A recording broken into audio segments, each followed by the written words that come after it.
Have you ever wondered what lies at the very bottom of the world, far beyond where the last ray of sunlight dares to tread? We are leaving the warm, blue embrace of the surface behind us, diving down past the twilight zone where the ocean turns a bruised and lonely purple. The pressure here is building with every meter, a crushing invisible hand that could snap a submarine like a dry twig. It is quiet down here, a silence so profound that it feels heavy, pressing against your eardrums with the weight of 1,000 atmospheres. We are descending into the midnight zone, a place where humanity was never meant to survive. There is no day, no night, only an eternal, suffocating blackness that stretches on for thousands of miles. You might think this is a dead world, a barren desert of crushing water and freezing mud. But as our lights cut through the gloom, something strange begins to shimmer in the distance below. It isn't the seabed, and it certainly isn't rock.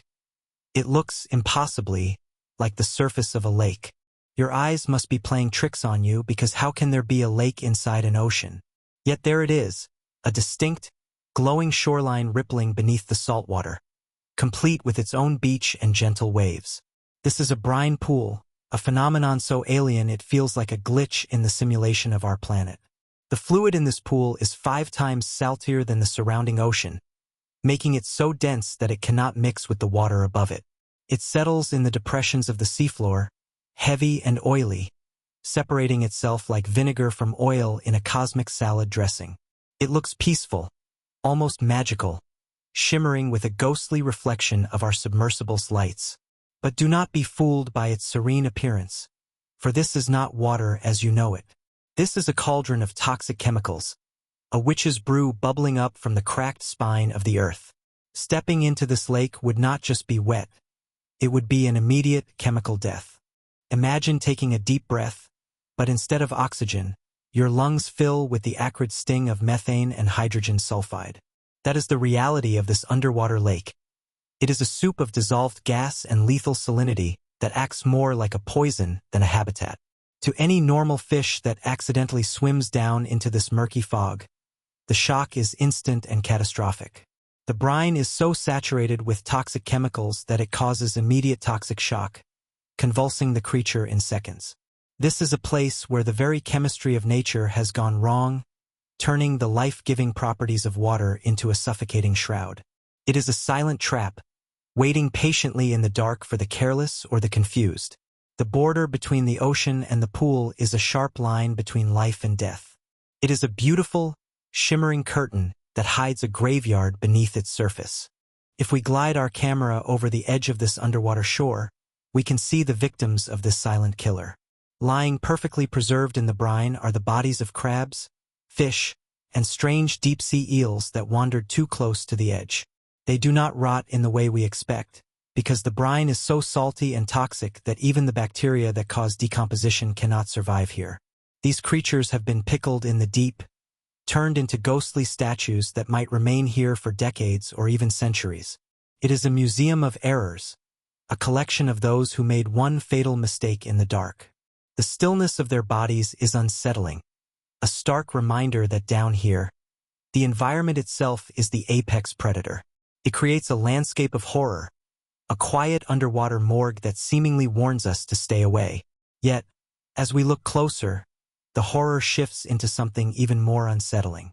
Why does this place exist, and where is all this poison coming from? We are taught from childhood that all life on Earth depends on the sun, that every food chain begins with light. But down here, the sun is nothing but a forgotten myth, a story told by things that live miles above. This ecosystem does not look up for its salvation. It looks down, deep into the fractured crust of the planet. The methane and sulfide bubbling up to form these pools are not just geological waste. They are fuel. This is a world powered by the Earth's internal engine, a chemical power grid that rivals the energy of the sun. We have stumbled upon an alien planet right here on Earth, one that operates on an entirely different set of biological rules. It is an inversion of everything we know, a dark mirror where poison becomes food. As we hover over the sediment surrounding the pool, the sense of wrongness begins to crawl up your spine. The ground here doesn't look like the smooth, sandy silt of the abyssal plain we saw earlier. It looks textured, fuzzy, almost like a thick, gray wool blanket has been thrown over the contours of the seabed. At first glance, you might dismiss it as mineral deposits or some strange deep-sea moss growing on the rocks. But then you notice that the texture is not consistent. It pulses slightly, rippling in waves that have nothing to do with the current. It creates a feeling of unease, a primal instinct that tells you the ground beneath you is not stable. We are drifting over acres of this strange, gray carpet, and the sheer scale of it is breathtaking. It covers everything, softening the sharp edges of the rocks and blurring the line between the pool and the plain. We move in closer, zooming our cameras until the grain of the image reveals the terrifying truth.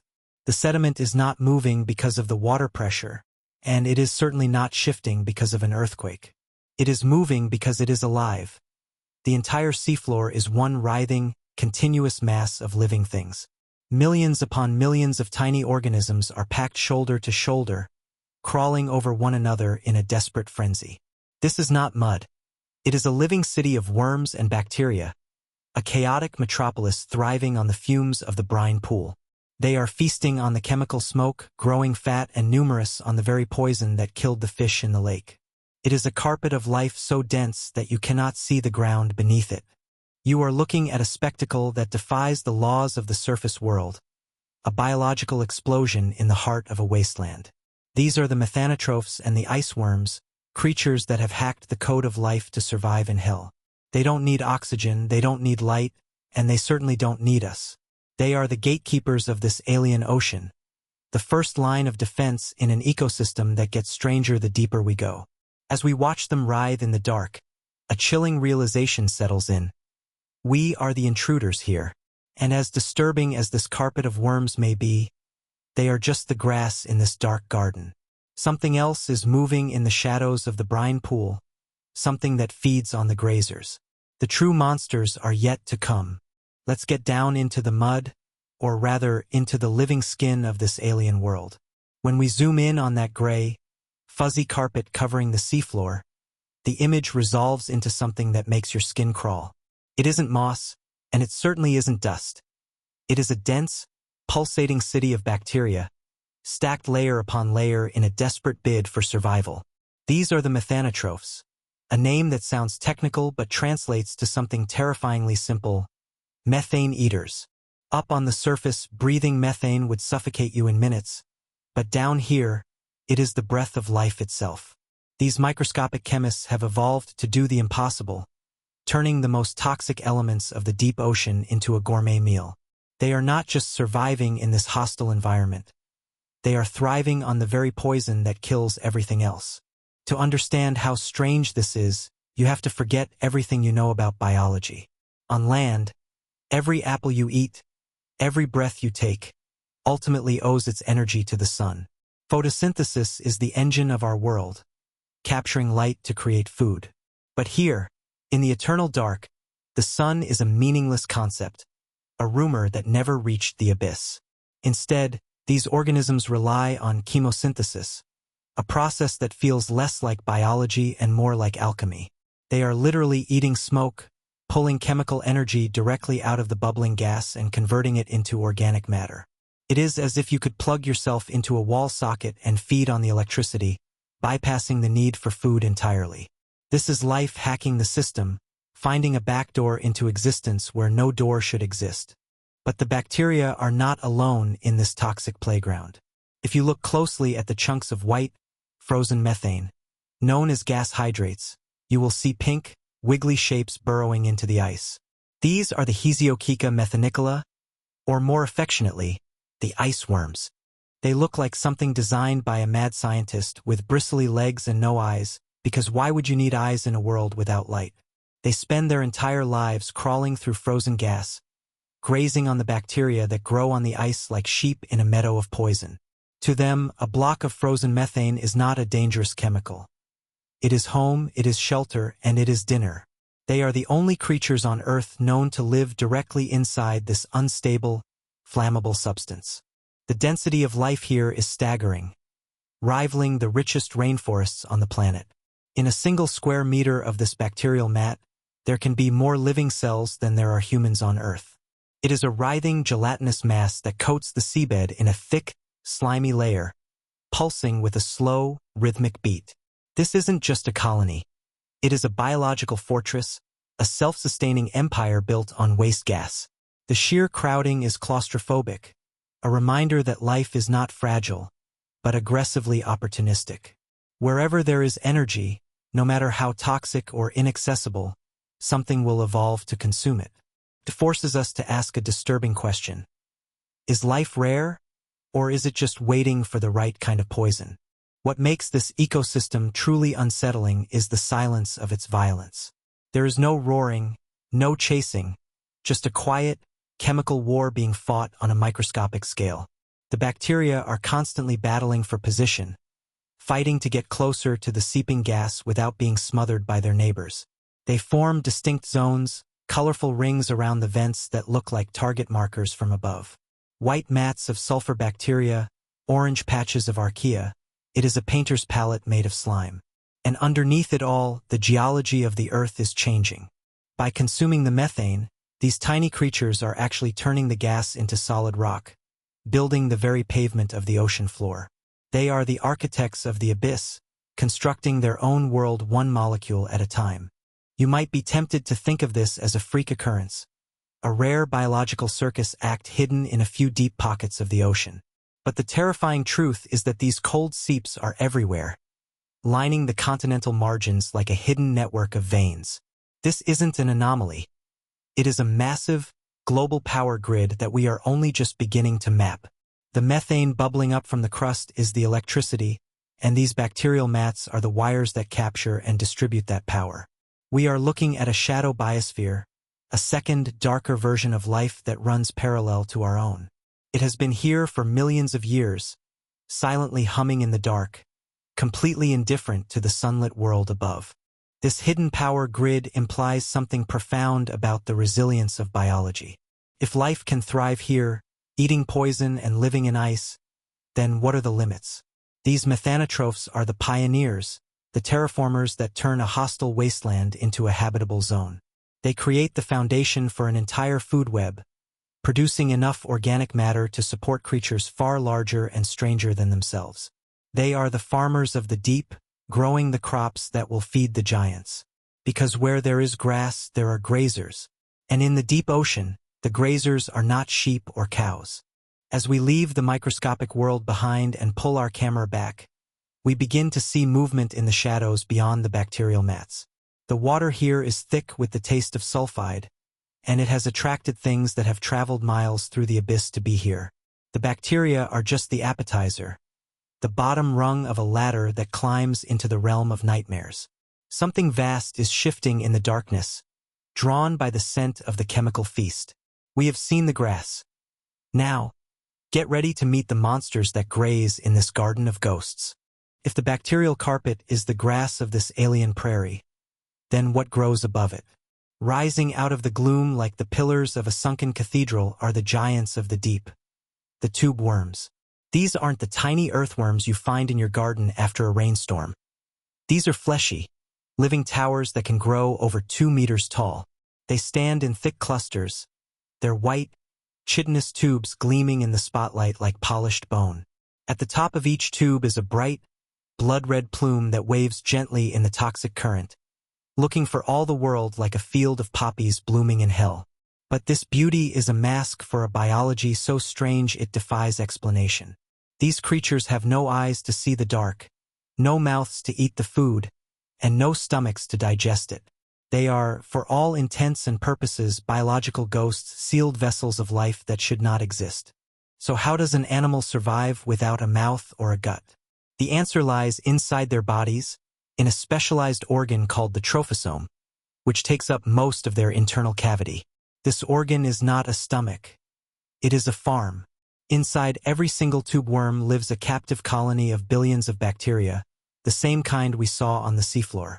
The worm provides the bacteria with a safe house and a steady supply of chemicals, and in return, the bacteria produce sugar and amino acids that feed the worm from the inside out.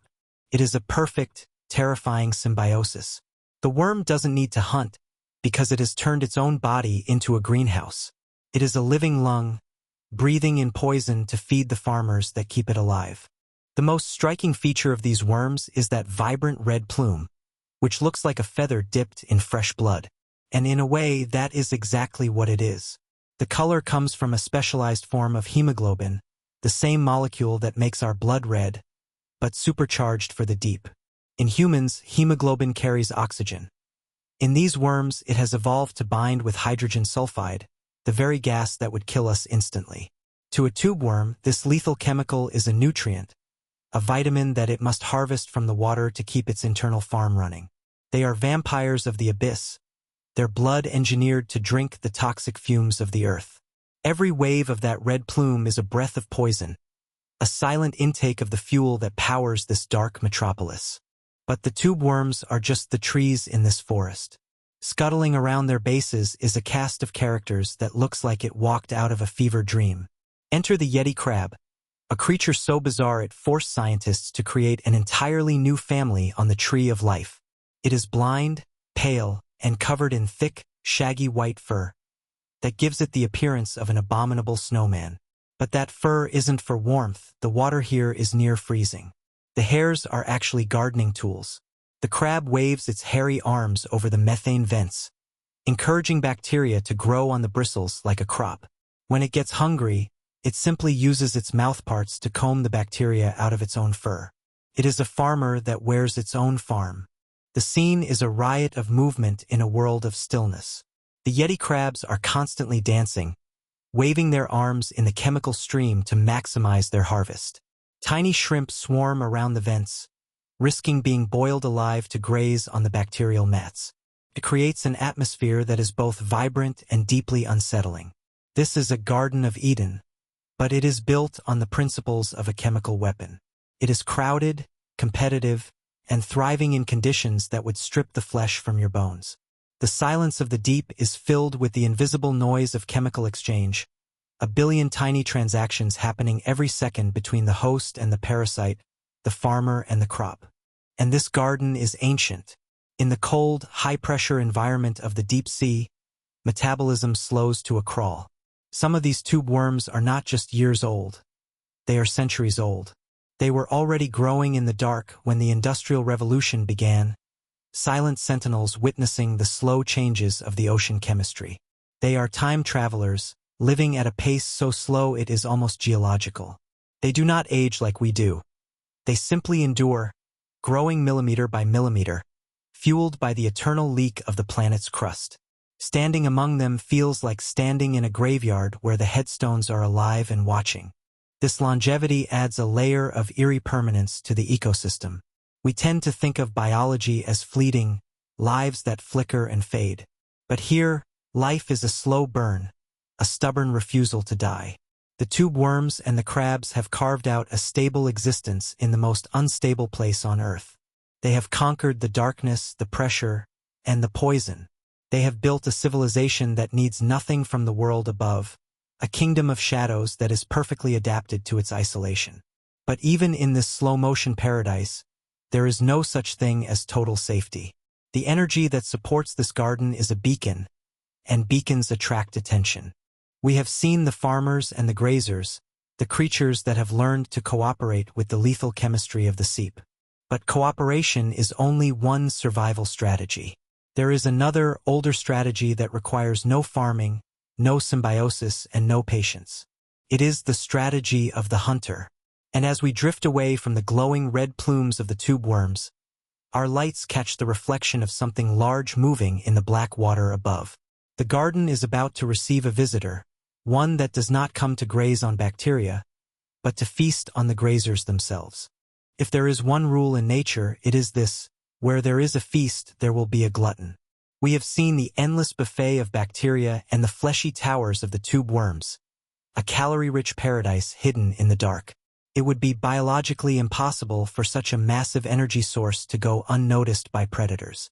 But what kind of monster evolves to hunt in a world of poison and crushing pressure? In the shallow oceans, apex predators are sleek, fast, and visual hunters like the great white shark. But down here, speed is expensive and eyes are useless. Evolution has taken a different, darker path. Emerging from the gloom is a creature that belongs to the realm of nightmares, a speculative giant we will call the Methane. Imagine a creature that shares the armored ancestry of the giant isopod but has grown to the size of a minivan. It is a hulking tank of chitin and pale flesh, moving with a slow, deliberate grace that belies its massive weight. Its body is segmented and flat, designed to glide effortlessly just above the seafloor, disturbing the sediment as little as possible. It doesn't need to be fast because its prey isn't running away. The tube worms are rooted to the spot, waiting like corn in a field. This isn't a chase predator. It is a harvester, a grazing machine built to mow down the bacterial meadows and crush the chitinous shells of the worms. The most terrifying aspect of the Methane is not its size, but how it perceives the world. It has no eyes, for there is nothing to see in the eternal blackness. Instead, its face is a forest of twitching, sensitive feelers that taste the water with agonizing precision. It hunts by chemical signature, following the delicious scent of methane and sulfide like a bloodhound tracking a scent. It can taste the electricity of the cold seep from miles away, homing in on the strongest concentrations of gas. To this creature, the ocean is not a visual landscape but a 3D map of smells and tastes, a chemical geometry where the brightest spots are the deadliest vents. As it glides over the bacterial mats, a hush falls over the ecosystem. The crabs scuttle into crevices, and the shrimp dart away into the open water. The Methane lowers its massive, armored head and begins to feed. It doesn't bite. It grinds. Its mouthparts are a complex machinery of crushing plates designed to shatter the tough tubes of the worms and extract the soft, bacteria-rich flesh inside. The sound would be deafening, the crunch of bone like chitin echoing through the water, a slow, rhythmic destruction that decimates centuries of growth in a few minutes. It is a bulldozer of the deep, reshaping the landscape with every meal. Watching this creature feed, you realize that it is perfectly adapted to this toxic world. Its metabolism is likely incredibly slow, allowing it to survive for months or even years between meals, drifting in a state of suspended animation until it smells a new seep. Its blood would be blue, rich in copper-based hemocyanin to extract every molecule of oxygen from the stagnant water. It is a masterpiece of extreme engineering, a biological answer to a question we didn't know the ocean was asking. It is the king of the cold seeps, a monarch that rules over a kingdom of poison. But there is something strange happening. Normally, a creature this large would stay deep in the abyss, tethered to the only food source that can support its massive bulk. But the sensors on our submersible are picking up a change in the Methane behavior. It isn't settling down to digest. It's lifting its head. It turns its sensory array upwards, away from the safety of the seabed, towards the crushing blackness above. It is tasting something new in the water column, a chemical signal that shouldn't be there. The ocean chemistry is shifting. The smell of the methane seep, that specific cocktail of gas and low oxygen, is no longer confined to the bottom. It is rising. The invisible ceiling that kept these monsters trapped in the deep is beginning to dissolve. The Methane pushes off the sediment, its massive paddle-like legs driving it upward with a slow, powerful rhythm. It is leaving the garden. Where is it going? It is following the trail of its environment. The boundaries between the deep alien ocean and the surface world are blurring. The poison is leaking up, and the predators are following the scent. As we watch the giant fade into the upper gloom, a chilling thought occurs. It's not migrating to a new home. It's realizing that its home is expanding. The deep sea is coming to the surface. If the rise of the Methane was a warning, what happens next is the catastrophe. For decades, scientists have whispered about a sleeping dragon buried in the seabed, a phenomenon known as the clathrate gun hypothesis. The floor of the ocean is paved with massive deposits of methane hydrates, that white, flammable ice we saw earlier. It is stable only because of the crushing pressure and the freezing cold. But the ocean is changing. As global temperatures rise, that warmth is slowly, inexorably creeping down into the abyss. We are heating the lock on a Pandora's box that has been sealed for millions of years. Imagine the sound of a glacier cracking, but amplified 1,000 times and echoing in the dark. Deep beneath the sediment, the frozen methane begins to destabilize. It sublimates, turning violently from solid ice into expanding gas. The seabed doesn't just bubble, it erupts. Massive plumes of methane blast through the mud like underwater geysers, shattering the delicate bacterial mats and sending shockwaves through the water column. It is a geological gunshot, a release of stored energy so massive it could alter the chemistry of the entire planet. To us, this is a nightmare scenario, a ticking time bomb for the climate. But one species' apocalypse is another species' genesis. For the creatures of the cold seeps, this isn't a disaster. It's a liberation. The toxic gas that would suffocate a shark or poison a whale is the very breath of life for them. As the methane plumes rise, they carry the chemosynthetic ecosystem with them. The invisible walls that kept these monsters trapped in the deep are dissolving. The energy source is no longer confined to the bottom. It is expanding, filling the water column with a rich, deadly fog of fuel. We often talk about dead zones in the ocean, areas where oxygen levels drop so low that normal fish cannot survive. We treat them as graveyards. But in our new reality, they are not dead. They are simply under new management. As the oxygen-breathing life flees or dies, the methane breathers move in to claim the territory. The tube worms, whose larvae drift in the currents waiting for a whiff of sulfide, suddenly find that the entire continental shelf is a habitable zone. They begin to settle on the skeletons of coral reefs, growing over the bones of the old world with terrifying speed. This is the great inversion. The deep ocean is colonizing the shallows. Swarms of jelly-like creatures, adapted to the low oxygen sludge, drift upwards in the millions, clogging the nets of fishing trawlers. The yeti crabs, once confined to their tiny patches of deep-sea vents, are now crawling over the continental slopes, their hairy arms waving in the new, toxic currents. It is a migration of biblical proportions, but it is happening in the dark, beneath the waves, where we cannot see it until it is too late. The alien ocean we visited in Act 1 is no longer an anomaly.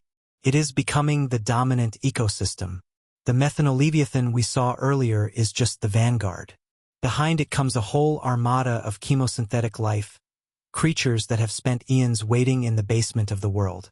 They are ancient, they are hungry, and they are perfectly adapted to the future we have created. The blue planet is turning a sickly purple, the color of sulfur bacteria blooming in the sunlit waters. In this rising tide of gas, the old rules of biology are being rewritten. Photosynthesis, the process that has powered life on Earth for billions of years, is finding itself in competition with its dark twin. The sun is no longer the only game in town. We are witnessing the dawn of a new era, where the food web doesn't begin with light, but with rot. The ocean is not dying. It is reverting to a primal state, a time before oxygen, when the world belonged to the slime. As the first bubbles of the massive release break the surface of the ocean, popping with a hiss of released gas, the air itself begins to change. The sky above the water grows hazy, thick with the exhalations of the deep. We look out at the horizon, expecting to see the familiar blue expanse, but the water has changed texture. It is thick, oily, and alive. The invasion is complete. The deep sea hasn't just risen. It has arrived. Fast forward a few hundred years. We are drifting over what used to be a vibrant coral reef, perhaps the Great Barrier Reef or the Florida Keys. But the colorful fish and the branching corals are long gone, dissolved by the acid and suffocated by the lack of oxygen. In their place, a new kind of forest has risen. Towering white stalks stretch up towards the hazy surface, swaying gently in the thick, nutrient-rich water. These are the descendants of the deep-sea tube worms, and they have inherited the earth. They grow in dense, city-like thickets, their red plumes filtering the methane-rich currents that now dominate the shallow seas. It is a landscape that would look more at home on a moon of Saturn than on the planet we call home. The water here is no longer the crystal-clear blue of the travel brochures. It is a murky, bruised purple, stained by the bloom of sulfur bacteria that now thrive in the sunlit layers. The air above is heavy and humid, thick with the greenhouse gases that triggered this transformation. It is a quiet world, lacking the raucous cries of seabirds or the splashing of dolphins. The surface is oily and still, broken only by the occasional bubble of gas escaping from the forest below. To a human time traveler, this would look like a dead planet. But if you could switch your eyes to see chemical energy instead of light, it would be blindingly bright. This is not a dead world. It is a boomtown. The biological productivity of this new ocean rivals anything that came before it. Swarms of jellyfish, millions strong, drift through the purple gloom, feeding on the bacterial sludge. They have no brains, no hearts, and no need for high oxygen. They are the perfect citizens of this new regime. Below them, the seafloor is crawling with armored crustaceans, crabs and isopods that have grown to monstrous sizes in the absence of faster predators. The methanoleviathan we met in the deep is now a common sight, grazing on the tube worm forests in the shallows like a cow in a pasture.